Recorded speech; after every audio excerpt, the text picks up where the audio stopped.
Fifth chapter surface chemistry തുടരുകയാണ്. ഈ ക്ലാസ്സിൽ പഠിക്കുന്നത് catalysis. Okay, what is catalyst? എന്താണ് കാറ്റലിസ്റ്റ് എന്ന് പറഞ്ഞാൽ? A catalyst is a substance which alters the rate of a chemical reaction without itself undergoing any permanent chemical change. This phenomena is called catalysis. Example വെച്ചിട്ട് explain ചെയ്യാം. Manganese dioxide catalyses the decomposition of potassium chlorate. അതിൻ്റെ റിയാക്ഷനാണ് ഈ കാണുന്നത്. നമുക്കറിയാം KClO3 potassium chlorate, അത് decompose ചെയ്ത് കഴിഞ്ഞാൽ KClഉം ഓക്സിജനും ഉണ്ടാവും. KClO3 വിഘടിച്ചു കഴിഞ്ഞാൽ potassium chloride and oxygen is produced. Okay, എന്നാൽ ഇതിലേക്ക് ഓക്സിജൻ ഉണ്ടാവും. എന്നാൽ ഇതിലേക്ക് മാഗ്നീസ് ഡയോക്സൈഡ് ചേർത്താൽ ഈ ഡികമ്പോസിഷൻ റിയാക്ഷൻ, അതായത് പൊട്ടാസ്യം ക്ലോറേറ്റിന്റെ ഡികമ്പോസിഷൻ റിയാക്ഷൻ വളരെ വേഗത്തിൽ നടന്ന് വളരെ വേഗത്തിൽ ഓക്സിജൻ പ്രൊഡ്യൂസ് ചെയ്യും. ഓക്കെ, അപ്പോൾ ഈ റിയാക്ഷനിൽ ഈ MnO2 എന്താണ് ചെയ്തത്? ഈ റിയാക്ഷന്റെ റിയാക്ഷൻ റേറ്റ് കൂട്ടി, എൻഹാൻസ് ചെയ്തു, അല്ലെങ്കിൽ മാറ്റി എന്ന് പറയാം. Alters the rate of a chemical reaction. ഈ റിയാക്ഷന്റെ റേറ്റിനെ, വേഗതയെ മാറ്റുന്നു. എന്നാൽ ഈ റിയാക്ഷൻ നടന്നു കഴിഞ്ഞാൽ അവസാനം നമ്മൾ തുടക്കത്തിൽ എത്ര മാഗ്നീസ് ഡയോക്സൈഡ് എടുത്തോ അതേ എമൗണ്ട് കിട്ടും, അതേ രൂപത്തിൽ തന്നെ കിട്ടും, ഒരു മാറ്റവും ഉണ്ടാവില്ല.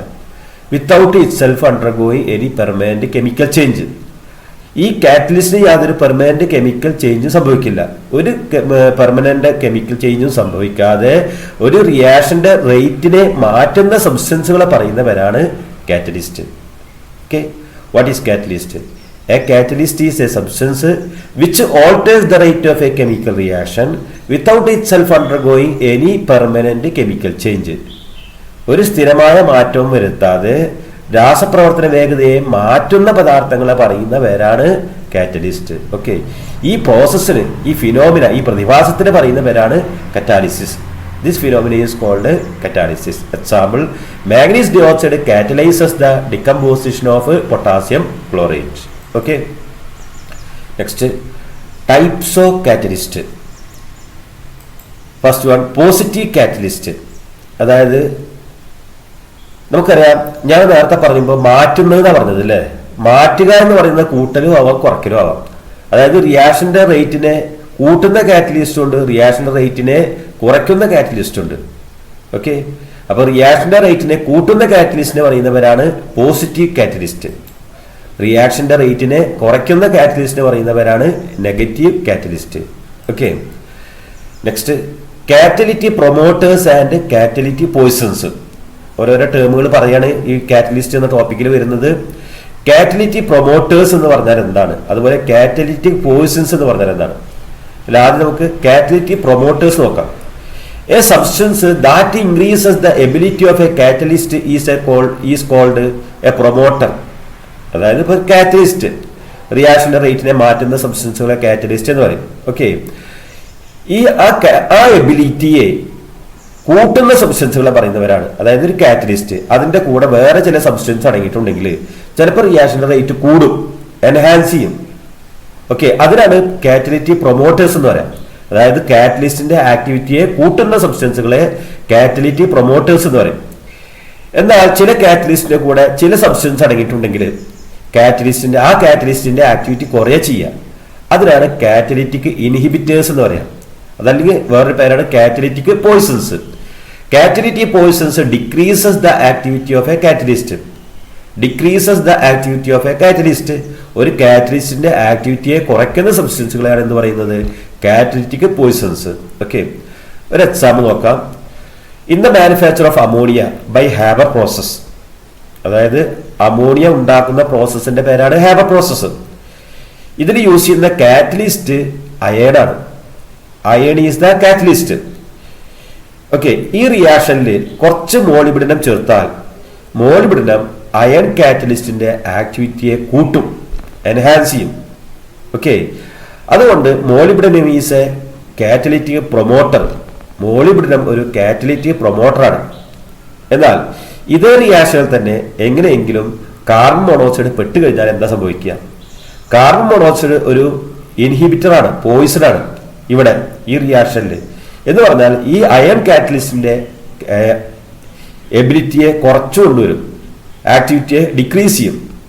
ഓക്കെ, എന്ന് പറഞ്ഞാൽ carbon monoxide is poison inhibitor to iron catalyst in Haber process for the manufacture of ammonia. Okay. Next, types of catalysis. There are two types of catalysis: homogeneous catalysis and heterogeneous catalysis. Homogeneous catalysis and heterogeneous catalysis. ആദ്യം നമുക്ക് homogeneous catalysis പഠിക്കാം, അതിനുശേഷം heterogeneous കറ്റാലിസിലേക്ക് പോവാം. Okay, എന്താണ് ഈ homogeneous catalysis എന്ന് പറഞ്ഞാൽ? Homo എന്ന് പറഞ്ഞാൽ ഒരുപോലെ എന്നാണ് അർത്ഥം, ഒരുപോലെ. ഓക്കെ, നമുക്ക് നോക്കാം ഇവിടെ എന്താണ് ഇവിടെ ഒരുപോലെ ഉള്ളത്. ഇവിടെ ഒരു റിയാക്ഷൻ തന്നിട്ടുണ്ട്. 2SO2 + O2 gives 2SO3. 2SO2 gas + O2 gas gives 2SO3 gas. Okay, ഈ റിയാക്ഷനിൽ യൂസ് ചെയ്ത കാറ്റലിസ്റ്റ് ആണ് nitric oxide gas. Nitric oxide gas. നോക്കൂ, ഈ റിയാക്ഷനിൽ റിയാക്റ്റൻസ് രണ്ടും ഗേഷ്യസ് ഫേസിലാണ്, അതുപോലെ തന്നെ കാറ്റലിസ്റ്റും ഗേഷ്യസ് ഫേസിലാണ്. Here reactants and catalyst are in same phase is called homogeneous catalysis. Reactants and catalyst ഒരേ ഫേസിലാണെങ്കിൽ, ഇവിടെ എല്ലാം ഗ്യാഷ്യസ് ഫേസിലാണ്, അങ്ങനെ ഒരേ ഫേസിലാണെങ്കിൽ that is called homogeneous catalysis. Okay, ഇത് ഈ സ്റ്റെപ്പ് സൾഫ്യൂരിക് ആസിഡ് മാനുഫാക്ചറിങ്ങിന്റെ ഇടയിലുള്ള ഒരു സ്റ്റെപ്പാണ്. സൾഫ്യൂരിക് ആസിഡ് മാനുഫാക്ചർ ചെയ്യുന്ന ഈ പ്രോസസ്സിന് പറയുന്നവരാണ് ലെഡ് ചാമ്പർ പ്രോസസ്സ്. ഓക്കെ, അപ്പൊ ലെഡ് ചാമ്പർ പ്രോസസ്സ് വഴി സൾഫ്യൂരിക് ആസിഡ് ഉണ്ടാക്കുന്ന ഈ റിയാക്ഷൻ എന്താണ്? ഒരു ഹോമോജീനിയസ് കറ്റാലിസിസിന് എക്സാമ്പിൾ ആണ്. ഓക്കെ, ഇനി നമുക്ക് ഈ ടോപ്പിക്കിൽ ലാസ്റ്റ് വരുന്നത് അപ്ലിക്കേഷൻ ഓഫ് കറ്റാലിസിസ് ആണ്. അപ്പൊ അതിനൊരു അപ്ലിക്കേഷനായി പറഞ്ഞു. ലെഡ് ചാമ്പർ പ്രോസസ്സിൽ എന്ത് യൂസ് ചെയ്യുന്നു? Nitric oxide gas is used as catalyst. Okay, next example ester hydrolysis. ഇതാണ് ഒരു എസ്റ്റർ, CH3COO CH3. അതായത് രണ്ട് കാർബണിന്റെ ഇടയിൽ CO, ഈ കാർബണിന്റെ ഇടയിൽ COO ഗ്രൂപ്പ് വന്നിരിക്കുന്നു. അങ്ങനെ CO ഗ്രൂപ്പ് വന്നു കഴിഞ്ഞാൽ എസ്റ്റർ എന്നാണ് പറയുക. ഈ എസ്റ്ററിലേക്ക് വാട്ടർ ആഡ് ചെയ്തിട്ട് ആസിഡ് പ്രസൻസിൽ റിയാക്ഷൻ നടത്തുകയാണ്. അപ്പോൾ ഇവിടെ റിയാക്ട് ചെയ്ത് ഇത് രണ്ട് സബ്സ്റ്റൻസ് ആയി മാറും, CH3COH ആൻഡ് CH3OH. അതായത് ester on hydrolysis we will get acid and alcohol. Okay, ഇത് ആസിഡാണ്, COH വരുന്നത് ആസിഡാണ്, OH വരുന്നത് ആൽക്കഹോളാണ്. ഓക്കെ, ഈ റിയാക്ഷൻ പറയുന്നവരാണ് എസ്റ്റർ ഹൈഡ്രോളിസിസ്. ഈ റിയാക്ഷനിൽ ഈ രണ്ട് റിയാക്ടൻസും ലിക്വിഡ് സ്റ്റേറ്റിലാണ്, അതുപോലെ കാറ്റലിസ്റ്റ് ആയിട്ടുള്ള ഹൈഡ്രോക്ലോറിക് ആസിഡും ലിക്വിഡ് സ്റ്റേറ്റിലാണ്. Here reactants and catalyst are in same phase is called homogeneous catalysis. Okay, ഇതും ഒരു അപ്ലിക്കേഷൻ ആണ്, കാറ്റലിസ്റ്റിന്റെ അപ്ലിക്കേഷൻ എക്സാമ്പിൾ ആണ്. കാരണം എസ്റ്റർ ഹൈഡ്രോളിസിസ് ചെയ്തു കഴിഞ്ഞാൽ ആസിഡും ആൽക്കഹോളും കിട്ടുന്നു. Ester on hydrolysis will get acid and alcohol in the presence of catalyst HCl. Okay, next heterogeneous catalysis. Hetero means different, homo means same, hetero means different. അപ്പൊ ഇവിടെ പേര് തന്നെ മനസ്സിലാക്കാം, റിയാക്റ്റൻസും കാറ്റലിസ്റ്റും ഡിഫറന്റ് ഫേസിലാണ്. Here reactants and catalyst are in different phase. Okay, example nitrogen N2 + 3H2 gives 2NH3.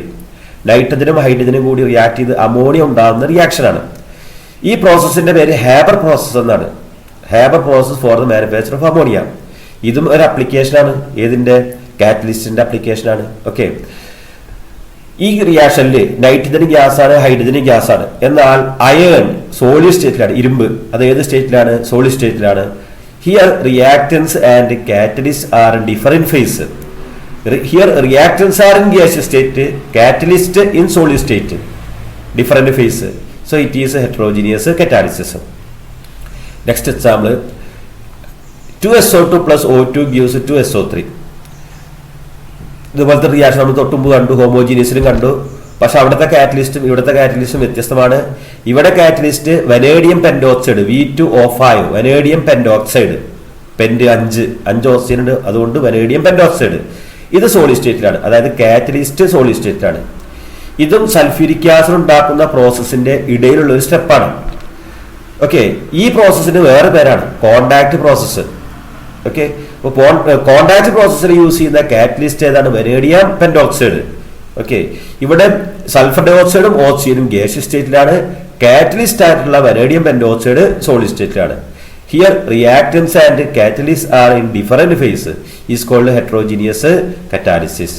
Okay, next adsorption theory of heterogeneous catalysis. നമ്മളിപ്പോൾ രണ്ട് തിയറി പഠിച്ചു, homogeneous catalysis and heterogeneous catalysis.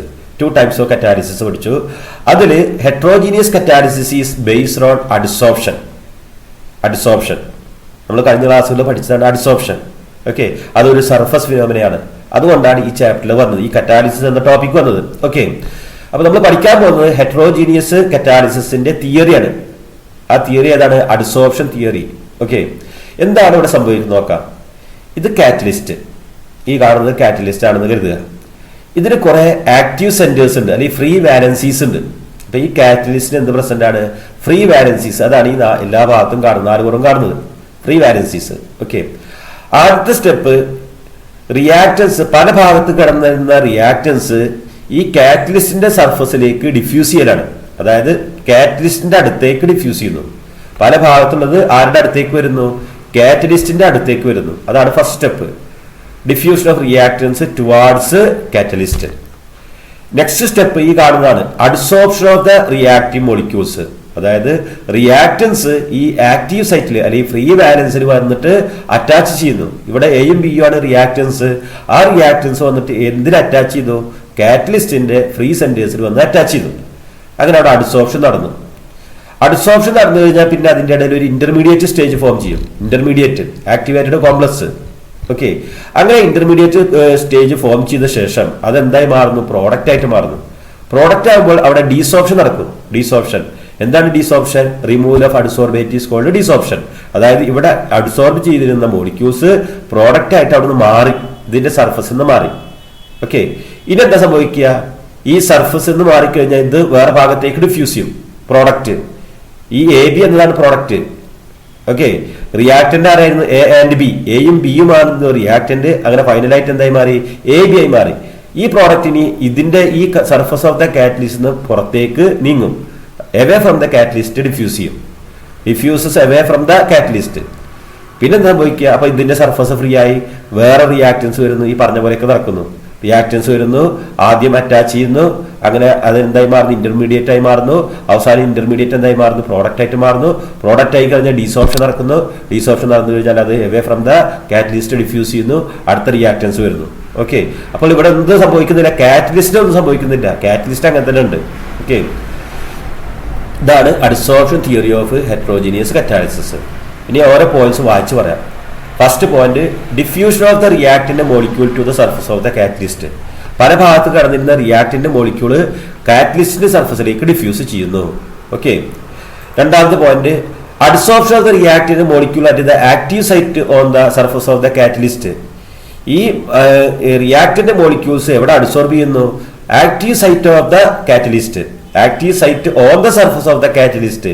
കാറ്റലിസ്റ്റിന്റെ പ്രതലത്തിലുള്ള ആക്റ്റീവ് സൈറ്റിൽ ഈ മോളിക്യൂൾ വന്ന് attach ചെയ്യുന്നു. Adsorption നടക്കുന്നു. Okay, next, അങ്ങനെ അഡ്സോർപ്ഷൻ നടന്നു കഴിഞ്ഞാൽ മോളിക്യൂൾസ് ഒക്കെ അടുത്തായി, റിയാക്റ്റീവ് മോളിക്യൂൾസ് അടുത്തായി. ആ റിയാക്റ്റീവ് മോളിക്യൂൾസിന്റെ ഇടയിൽ എന്ത് നടക്കുന്നു? കെമിക്കൽ റിയാക്ഷൻസ് നടക്കുന്നു. Through the formation of an intermediate. Occurrence of chemical reaction on the surface of the catalyst through the formation of an intermediate. Okay, next point, desorption. അങ്ങനെ desorption ഇനി അവിടെ എന്തായി മാറി? പ്രോഡക്റ്റ് ആയിട്ട് മാറി. ഇനി എന്താ സംഭവിക്കുന്നത്? Desorption of the products from the surface of the catalyst. കാറ്റലിസ്റ്റിന്റെ സർഫസിൽ നിന്ന് പ്രോഡക്റ്റ് ഡീസോർബ് ചെയ്യുന്നു. അഡ്സോർപ്ഷന്റെ ഓപ്പോസിറ്റ്, അതായത് അവിടെ ഒട്ടിപ്പിടിച്ചത് അവിടുന്ന് വേറിട്ട് വരുന്നു. ഡീസോർപ്ഷൻ. ഓക്കെ, ഇനി എന്താ സംഭവിക്കുക? Diffusion of the products away from the surface of the catalyst. ഇവിടെ ഉണ്ടായ പ്രോഡക്ട്സ് കാറ്റലിസ്റ്റിന്റെ സർഫസിൽ നിന്ന് പുറത്തേക്ക് എന്ത് ചെയ്യുന്നു? ഡിഫ്യൂസ് ചെയ്ത് പോകുന്നു. Okay, next topic, activity of a catalyst and selectivity of a catalyst. What is activity and what is selectivity? അപ്പൊ ആദ്യം പഠിക്കുന്നത് what is activity. The ability of a catalyst to accelerate a chemical reaction is called activity. അതായത് ഒരു chemical റിയാക്ഷനെ accelerate ചെയ്യാനുള്ള ഒരു കാറ്റലിസ്റ്റിന്റെ കഴിവിന് പറയുന്ന പേരാണ് എന്ത്? ആക്ടിവിറ്റി എന്നത്. അതായത് ഒരു കാറ്റലിസ്റ്റിന്റെ ആക്ടിവിറ്റിയെ സ്പീഡപ്പ് ചെയ്യാൻ, ആക്സിലറേറ്റ് ചെയ്യാൻ, സ്പീഡപ്പ് ചെയ്യാൻ, വേഗത കൂട്ടുക. അതിനുള്ള കാറ്റലിസ്റ്റിന്റെ കഴിവിനാണ് എന്ന് പറയുന്നത് activity. The ability of a catalyst to accelerate a chemical reaction is called activity. Okay, example, ഈ റിയാക്ഷന്റെ വേഗത കൂട്ടുന്നു ആര്? മാഗ്നീസ് ഡയോക്സൈഡ്. മാഗ്നീസ് ഡയോക്സൈഡ് ഈ റിയാക്ഷന്റെ വേഗത കൂട്ടുന്നു. ഓക്കെ, അപ്പൊ മാഗ്നീസ് ഡയോക്സൈഡിന്റെ ആക്ടിവിറ്റി എന്ന് പറയുന്നത് എന്താണ്? ഇതിന്റെ റിയാക്ഷൻ വേഗത കൂട്ടാനുള്ള കഴിവ്. The ability of a catalyst to accelerate a chemical reaction. Okay, next topic, selectivity of a catalyst. എന്താണ് സെലക്ടിവിറ്റി? What is selectivity? ഇവിടെ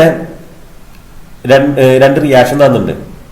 നോക്കൂ, രണ്ടിലും റിയാക്ടൻസ് സെയിം ആണ്, കാർബൺ മോണോക്സൈഡ് ഹൈഡ്രജൻ. ഇവിടെ എന്ത് തന്നെയാണ്? Carbon monoxide hydrogen. എന്നാൽ രണ്ടിലും കാറ്റലിസ്റ്റ് ഡിഫറൻ്റ് ആണ്. ഇവിടെ യൂസ് ചെയ്തിരിക്കുന്നത് നിക്കൽ കാറ്റലിസ്റ്റ് ആണ്.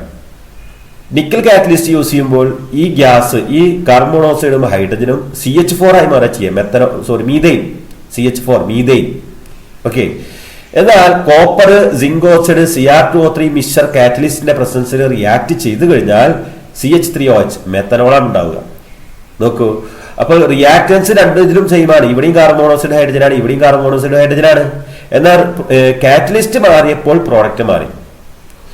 ഓക്കെ, അപ്പൊ ഇവിടെ ഒരു പ്രത്യേക പ്രോഡക്റ്റ് കിട്ടാൻ എന്ത് ചെയ്യുന്നു? കാറ്റലിസ്റ്റ് കെമിക്കൽ റിയാക്ഷനെ ഡയറക്റ്റ് ചെയ്യുന്നു.